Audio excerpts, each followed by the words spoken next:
حضور علیہ الصلاۃ والسلام کی آمد سے پہلے ہر مسلمان کو معلوم ہے عورتوں کا کیا مقام تھا۔ گھر میں عورت کی کیا عزت تھی، بیوی کی کیا عزت تھی، ماں کی کیا عزت تھی، بیٹی کی کیا عزت تھی، غلام اور لونڈی کی کیا عزت تھی۔ تو حضور علیہ الصلاۃ والسلام جب اس دنیا میں آئے ہیں، اللہ کے محبوب پیغمبر نے جب ہر ایک کو اس کا حق دیا ہے تو پھر دیکھیں انقلاب کیسا آیا ہے۔ صحابہ کرام رضوان اللہ تعالی علیہم اجمعین میں مردوں کا ایمان تو مضبوط تھا ہی صحیح، دیکھیے عورتوں کا کتنا مضبوط ایمان تھا۔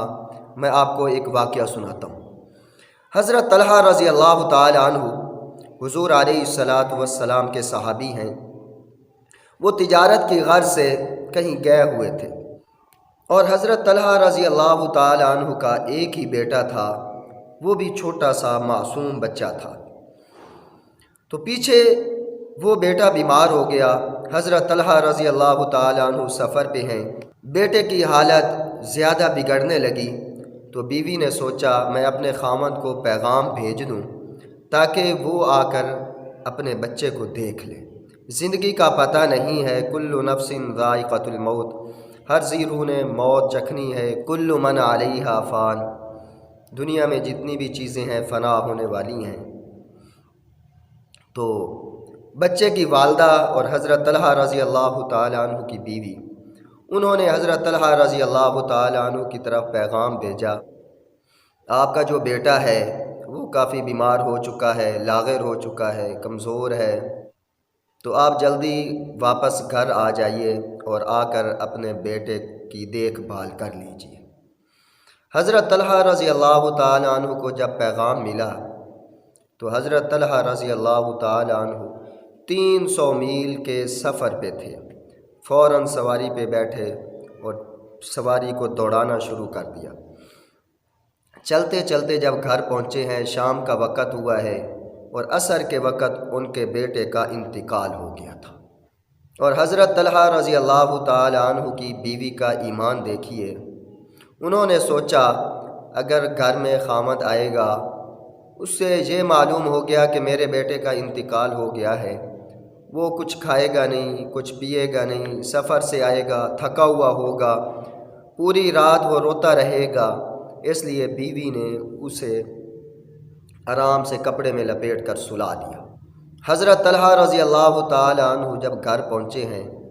اپنی بیوی سے آتے ہی بیٹے کا پوچھا کہ بیٹے کا کیا حال ہے۔ انہوں نے آگے سے جواب دیا قد ہدأ نفسہ، کہ اس کی جان کو، اس کی روح کو سکون آ گیا ہے، اب وہ نہیں روئے گا۔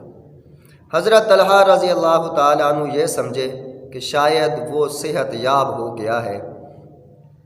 اس لیے حضرت طلحہ رضی اللہ تعالی عنہ نے غسل کیا اور بیوی نے کھانا تیار کیا، کھانا دیا، دونوں نے کھانا کھایا۔ رات کا وقت ہوا، آپس میں خاوند بیوی کی گفتگو ہونے لگی، باتیں ہونے لگی۔ باتوں باتوں میں حضرت طلحہ رضی اللہ تعالی عنہ کی بیوی نے پوچھا کہ اے صحابی رسول، اگر مجھے کوئی امانت دے اور 1 سال بعد، 2 سال بعد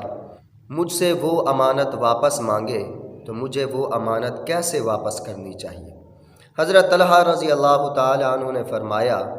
کہ آپ کو وہ امانت صحیح سلامت واپس کرنی چاہیے، جیسے اس نے آپ کو دی تھی ویسے ہی لوٹانی چاہیے۔ تو بیوی نے کہا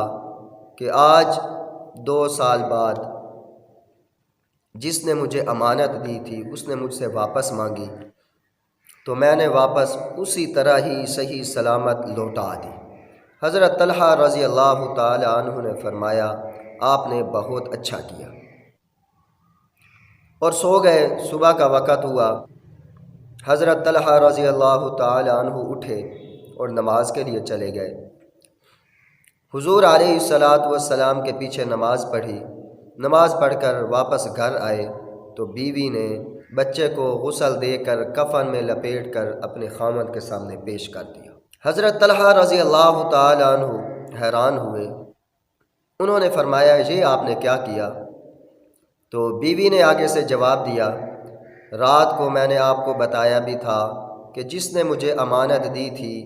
تو مجھے وہ واپس کیسے کرنی چاہیے، تو آپ نے مجھے کہا تھا کہ جیسے آپ کو امانت دی تھی ویسے لوٹانی چاہیے۔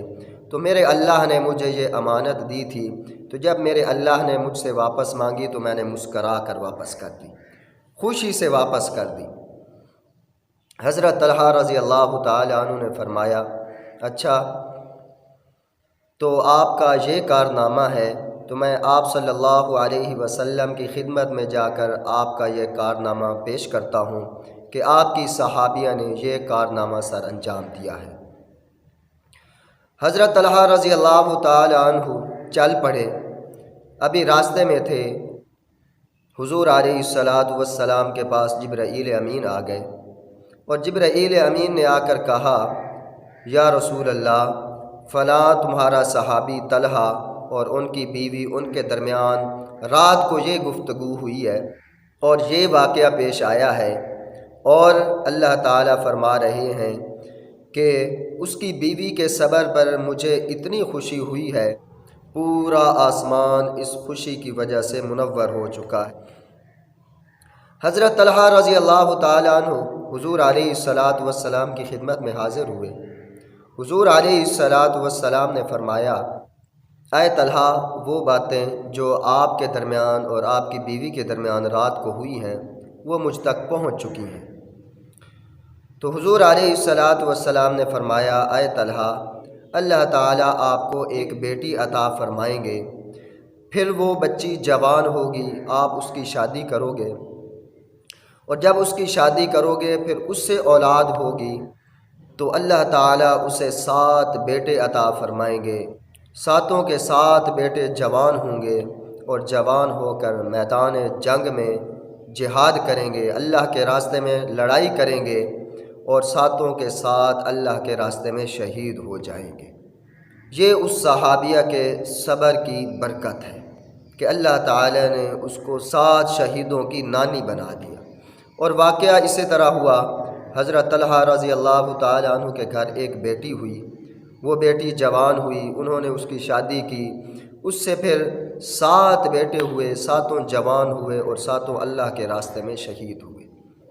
اب اس واقعہ سے ہمیں سبق یہ ملتا ہے کہ انسان پر جتنی بڑی مشکل مرضی آ جائے، انسان کو صبر کا دامن نہیں چھوڑنا چاہیے اور اللہ کی رضا پہ راضی رہنا چاہیے، تو اللہ تعالیٰ اس کے بدلے میں بہت بڑا اجر عطا فرماتے ہیں۔ قرآن مجید میں بھی اللہ تعالیٰ نے خود فرمایا ہے، ان اللہ مع الصابرین، بے شک اللہ تعالیٰ صبر کرنے والوں کے ساتھ ہوتا ہے، اور جس کے ساتھ اللہ ہو جائے، پوری کائنات چاہے اس کے مخالف ہو جائے، وہ پوری کائنات اس کا کچھ نہیں بگاڑ سکتی۔ ہمیں بھی چاہیے، ہماری بیٹیوں، ہماری بچیوں کا بھی ہم پر حق ہے، اپنی بیٹیوں کو، اپنی بچیوں کو دینی تعلیم دیں تاکہ وہ بھی حضرت طلحہ رضی اللہ تعالیٰ عنہ کی بیوی کا واقعہ پڑھیں اور اس سے سبق حاصل کریں اور اس پر عمل کریں۔